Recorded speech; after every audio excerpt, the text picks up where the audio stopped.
বিসমিল্লাহির রহমানির রহিম। প্রিয় দর্শক, আসসালামু আলাইকুম।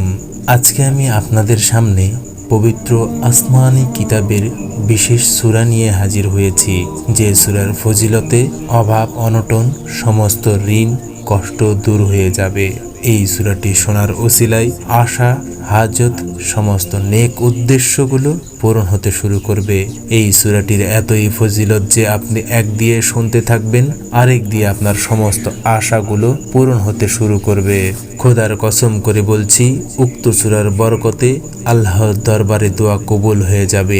এমনকি আপনি হাজার ইচ্ছে করেন আর সবগুলো পৃথিবীর সবচেয়ে শক্ত কঠিন ও মজবুত ইচ্ছা হয়ে থাকে, এলাহের রহমতে সকল আশাগুলো মঞ্জুর ও কবুল হয়ে যাবে ইনশাল্লাহ। প্রিয় দর্শক, উক্ত সূরার শক্তি এতই আশ্চর্যজনক যে একদিকে আপনি সূরাখানা শুনতেই আরেকদিকে আপনার আশাগুলো পূরণ হওয়ার কার্যক্রমগুলো শুরু হয়ে যাবে। আপনার উদ্দেশ্য পূরণের পথ যত বিপদই থাক না কেন, তা একটি একটি করে সরে যাবে। ফলে রহমতে ইলাহি আপনার দিকে ধাবিত হবেন। আপনি যা দোয়া করবেন তাই লেগে যাবে। অতীতে করা দোয়াগুলোও কবুল হতে শুরু করবে। তাই আল্লাহর দোহাই দিয়ে বলছি, জীবনের কত সময় কত ভাবেই তো নষ্ট করেছেন। আজ খোদা পাকের কালামের মহব্বতে হৃদয়ে কিছু আশা পূরণের প্রত্যাশায় ধৈর্য ধরে বুকে বিশ্বাস নিয়ে শুধু একবার শেষ পর্যন্ত শুনে আসুন। জোর হাত করে বলছি, আল্লাহ আপনাকে ফেরাবে না। মহান রব যেন সকল বিপদ দূর করে আপনার কাঙ্ক্ষিত চাওয়া পাওয়াগুলোকে পূরণ করে দেন, আমিন। প্রিয় দর্শক, আপনিও কমেন্ট বক্সে আমিন লিখে মুক্ত দোয়াতে শরীক থাকুন, কারণ কে জানে কার দোয়া আল্লাহ পাক কবুল করে নেন। তাহলে চলুন সকলে মিলে সূরাখানা প্রথম থেকে শেষ পর্যন্তই শুনে আসি। আউযু বিল্লাহি মিনাশ শাইতানির রাজীম।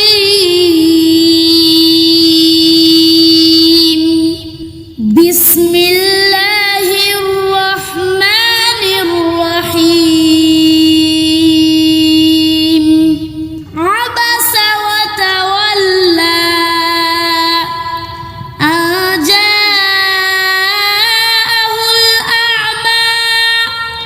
وما يدريك لعله يزكى أو يذكر فتنفعه الذكرى أما من استغنى فأنت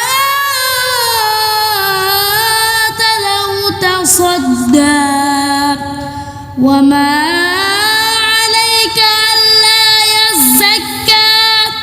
وأما ما جاءك يسعى وهو يخشى فأنت عنه تلهى كلا إنها تذكرة فما شاء ذكره في صحف مكرمة مرفوعة مطهرة بأيدي سفرة كرام بررة قتل الإنسان ما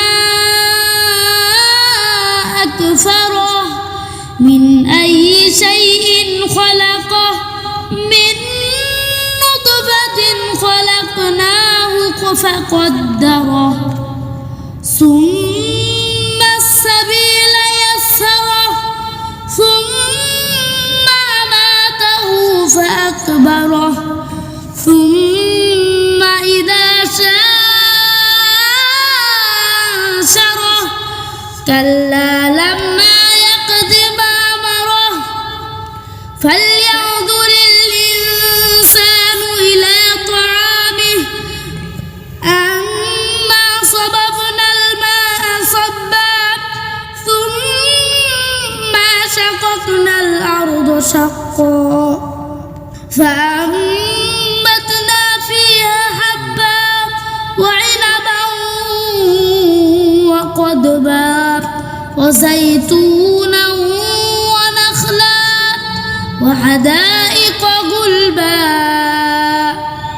وفاكهة وأبا متاعا لكم ولأنعامكم فإذا جاءت الصاخة يوم يفر المرء من أخيه وأمه وأبيه وصاحبته وبنيه